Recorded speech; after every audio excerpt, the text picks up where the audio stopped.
अस्सलाम वालेकुम जी। Welcome back to another video.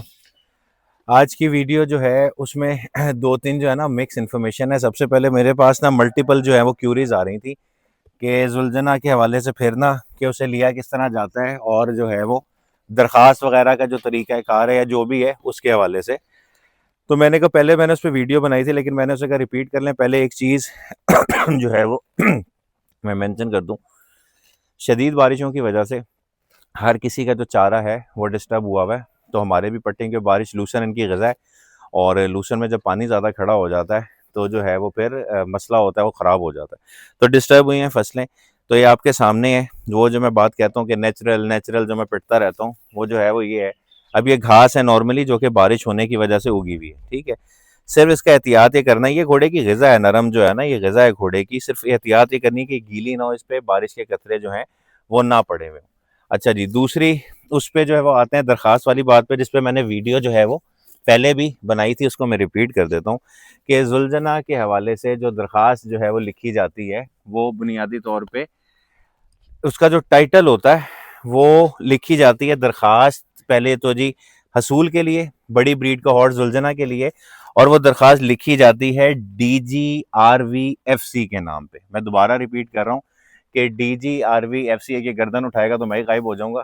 तो जो है DGRVFC के नाम पे जो है वो दरख्वास्त लिखी जाती है, ठीक है। और उस दरख्वास्त में यही मेंशन किया जाता है कि जी हमारा एक जलूस है, हमें उसके लिए शबीह जुलझना चाहिए। तो अगर फौज के पास जुलझना सेल में हॉर्सेस अवेलेबल हैं तो हमें एक लार्ज ब्रीड हॉर्स जो है वो सेंक्शन किया जाए, और वो लेटर आप हेडक्वार्टर्स में जमा करवाते हैं। उस पर आपका राब्ता नंबर होता है, और अगर जब हॉर्सेज अवेलेबल होते हैं तो आपको राब्ता कर लिया जाता है, और वहाँ से जो है आप उल्टा जो है जाके जब आपसे राब्ता हो जाए तो दो डेपूज हैं जिससे आप घोड़ा हासिल कर सकते हैं। एक आपका मोना डिपू है मंडी बहाउद्दीन के पास, एक आपका सरगोदा डिपू है। अक्सर घोड़ों को आपने लिखा देखा होगा, जब इनकी स्टैंप्स लगी हुई होती हैं तो उस पर लिखा हुआ होता है RD।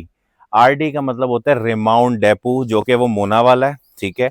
और जो C लिखा हुआ होता है या S लिखा हुआ होता है वो उसका मतलब होता है कि वो सरगोदा वाला जो है वो डेपू है। अच्छा, ये जो मैं मार्किंग की बात कर रहा था ना, ये इसका जिस तरह ये लिखा हुआ है C18, ये मैंने सरगोदा डेपू से जो है ना वो लिया था।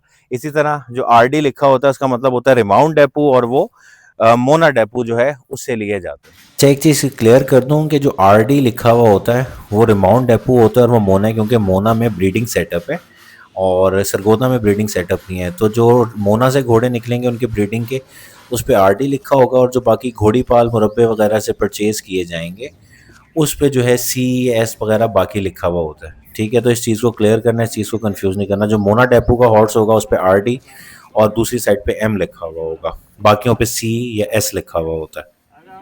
तो ये हो गया।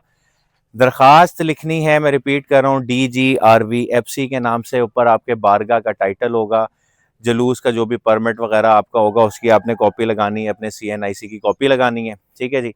इसके अलावा अब आ जाते हैं पैसों वाली बात पे, ठीक है जी। पैसों वाली बात ये है, ना दरखास्त लिखने के कोई पैसे, ना पोस्ट करने के कोई पैसे, ठीक है। पैसे तब आएंगे जब आपको रिप्लाई आ जाएगा उनकी तरफ से कि आप आके हॉर्सेज जो हैं वो देख लें, ठीक है। जब आप वहां जाएंगे डेपो पे, जो भी हॉर्सेज अवेलेबल होंगे वो आपके सामने प्रेजेंट कर दिए जाएंगे। उसमें अगर आप कोई हॉर्स पसंद कर लेते हैं, अब जाके पैसों की बात शुरू होती है। इससे पहले आपसे कोई भी कहे कि दरखास्त लिखने के पैसे, दरखास्त अप्रूव कराने के पैसे, कोई पैसा इन्वॉल्व नहीं होता। अगर कोई इस वाले चैनल के दरमियान कोई आपसे पैसे डिमांड करता है, इसका मतलब है वो अपनी ज़ाती कैपेसिटी में पैसे मांग रहा है। इसमें आपका जो है वो कोई इस तरह का निज़ाम नहीं है, ठीक है जी। सरकारी रेट जो इस वक्त जो है रेट फिक्स होता है, ठीक है। और उसकी बात कर लेते हैं। जो करंट रेट इस वक्त चल रहा है वो 8,60,000 रुपए चल रहा है, जो कि हॉर्स की प्राइसेस के अलावा जो पे आपने कन्वेंस वगैरह अरेंज करनी है वो आपकी इसके अलावा है। प्राइसेस फिक्स होती हैं। इसके वाले से भी लोग कह रहे थे कि कोई निगोशिएशन नहीं होती। फिक्स प्राइस है, 1 रुपए ऊपर नहीं, 1 रुपए कम नहीं। जो उनकी प्राइस है वही आपने पे करनी है। दो तरीके कार हैं, चाहे आप वहां पे पे करके उधर उनके डेपो पे कर दें, वो आपको उसके अगेंस्ट रसीद दे देंगे, या ऑनलाइन उनका जो ऑफिशियल अकाउंट है, डेपोस का अपना ऑफिशियल अकाउंट होता है, आप उसमें पैसे ट्रांसफर कर सकते हैं। किसी को भी पर्सनली आपने पैसे जो है वो ट्रांसफर नहीं करने, ठीक है जी। अच्छा, इसके अलावा ना एक बड़ी बेसिक इन्फॉर्मेशन, और मैंने क्योंकि कहा था मल्टीपल छोटी छोटी इन्फॉर्मेशन में आपके पास, जब भी आपने हॉर्स के पास खड़ा होना है ना, थोड़ा सा डिस्टेंस मेंटेन करना है, एटलीस्ट ये कोनी का डिस्टेंस। अभी मुजम्मिल हालांकि ट्रेंड हो गया सब कुछ, लेकिन अभी हम जब इसकी डेप ये इस बरामदगी वाले उसमें गए थे, अनलोड करते हुए उसके ज़्यादा करीब हुआ, और वो जो है इसके ये उसके पाँव पे इसका पाँव आ गया था। इसने जान के नहीं रखा था, लेकिन पाँव आ गया था वो। लेकिन वो बड़ा जो है वो तकलीफ दे जो है वो अमल है, क्योंकि आपके सामने जो है वो वज़न वगैरह इसका जितना है, खुदा ना खास्ता पाँव आ जाए तो डिस्टर्ब, तो आपने हमेशा से एक सेफ डिस्टेंस जो है वो मेंटेन करके रखना है। इसके अलावा मौसम के हवाले से एक प्रिकॉशनरी मैयर है, वो मैं आपको देना चाहता हूँ। बस ज़्यादा फ्री ना हो, यहीं थी घास। आ जाओ इधर, आ जाओ इधर, आ जाओ इधर, आ जाओ इधर, आ जाओ, चलो। तो जो है मौसम के हवाले से एक प्रिकॉशनरी मैयर जो है वो आपको देनी थी, वो ये है कि इस मौसम में ख़ास तौर पे ये वाला जो माहौल है गांव वाला, जिसके इर्द गिर्द जो है नहरें वगैरह हैं, सरकारी खाले वगैरह होते हैं, उसमें आजकल जिस तरह जो सैलाब वगैरह आ रहे हैं, उसमें ना साथ सांप बहुत ज़्यादा आने का खदशा होता है। इवन शहरी इलाके सोसाइटीज़ में भी जहाँ पे प्लॉट्स खाली होते हैं, वहाँ कोई जड़ी बूटी जो है वो उग जाती है। तो इस मौसम में ख़ास तौर पे जुलाई और अगस्त जो है उसका सबसे मल्टीपल तरीके हैं उसका, लेकिन उसका एक बड़ा आसान तरीका है जो कि हमने सिंधी एक जगह पे फ्लड रिलीफ कैंप पे मैं गया था, मैंने उससे सीखा था।